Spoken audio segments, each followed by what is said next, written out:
Good day everyone, and welcome to Exile News, the weekly show that brings you all the important news and information on Path of Exile.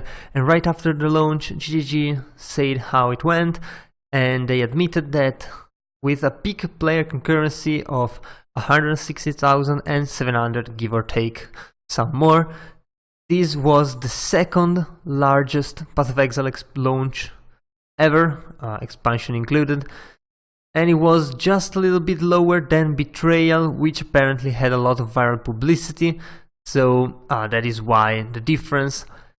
Though, I mean, I think it's the first update now that doesn't surpass the one that came before, but still, it's a pretty big number of concurrent players, and hopefully GG will be able to retain those numbers at least for a couple months, even though we'll see about that later. It doesn't look too great.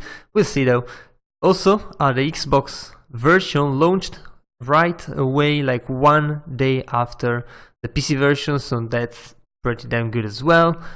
And right away GG came at us saying what they're working on, and the point is that there's been some backlash. It's always hard to say, to quantify how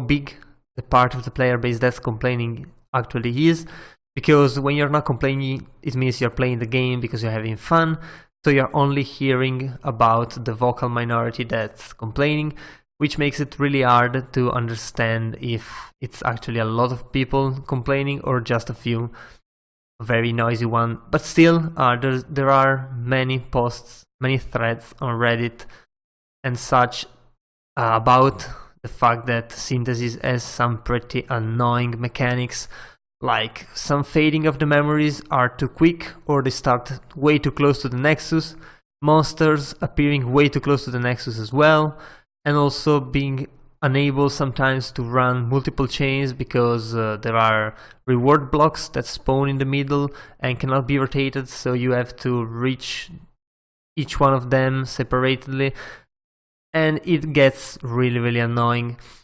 And apparently it's not worth the time investment into it. Also, obviously, you need a billion quad stash tabs if you actually want to synthesize stuff. So, well, as usual, it's one of these leagues like Betrayal where you need to understand what you're doing before actually getting any reward whatsoever from it. And well, the fact is that these kind of very heavy brain leagues, if you can call it those, means that you also have to invest a lot of time, first up to understand the leagues, and then to play them to the fullest extent. And well, many or most of the player base actually is just casual players. They might have like 5 hours per week to play, which isn't really much, and well, it's way too hard for them to actually engage into this content and get any profit out of it. I mean, they will engage in the content, they will have fun doing it, but it will not be any rewarding because GGG has to balance the game around people who play like 10 hours per day, which means that everyone who isn't will hardly get any reward out of this. And well, we'll see. It's really hard for GGG to balance this thing, so we'll see how that goes. And well, GGG is working on fixing and making Synthesis better, so we'll see how that goes. Also, they're saying that they talked about being able to rotate some of the memories, but they specifically said that's not gonna happen because now they've balanced everything around not being able to, and being able to would mean trivialize all of the content. So that's one of the things that is not gonna happen.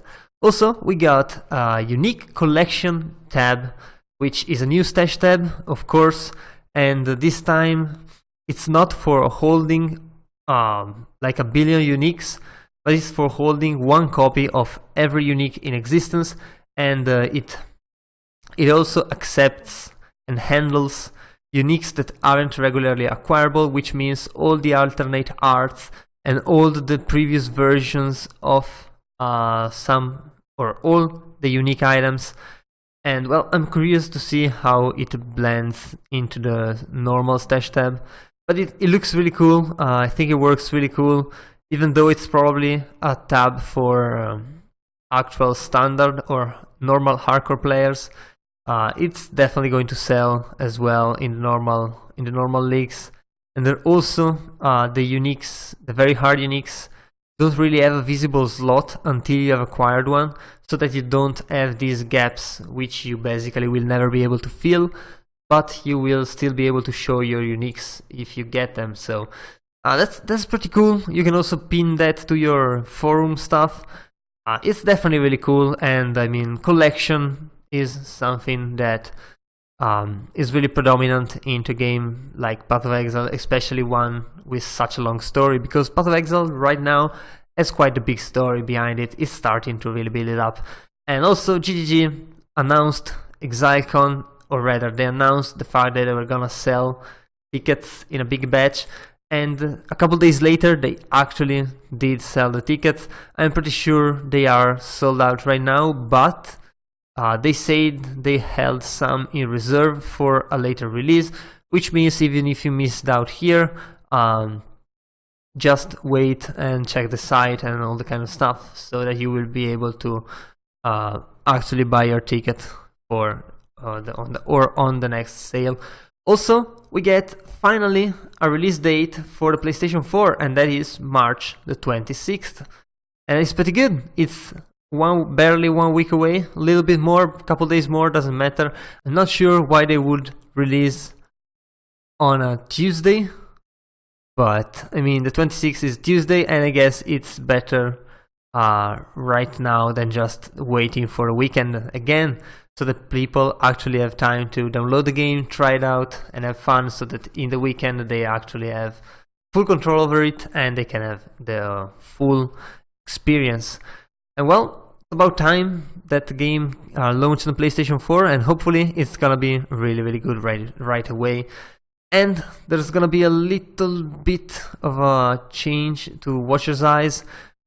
It's a very quick thing, and it's the fact that 30% increased maximum total recovery per second from energy shield leech while affected by Zealotry. That's a really long name. Modifier was 6 times too high than it should have been. So GG is going to change that right away. Normally they don't change things mid-league, but they are gonna change things right away because this one is way too strong. On a good note, Bane and Soulrend are looking like they are very, very strong. Maybe too strong. They'll probably get nerfed next week, judging by a couple posts I've seen, or rather next league, not next week. But still, you can have fun with them as much as you want for this league, so definitely recommending the new Chaos spells, even though I'm pretty sure the new Divine spells are really, really good as well. But yeah, I guess that was all for this week, so if you enjoyed the video, leave a like and a comment down below. Also, if you want to remain updated every week, be sure to subscribe to my channel. That was all. I've been your host Zorzo, and I'll see you guys the next time.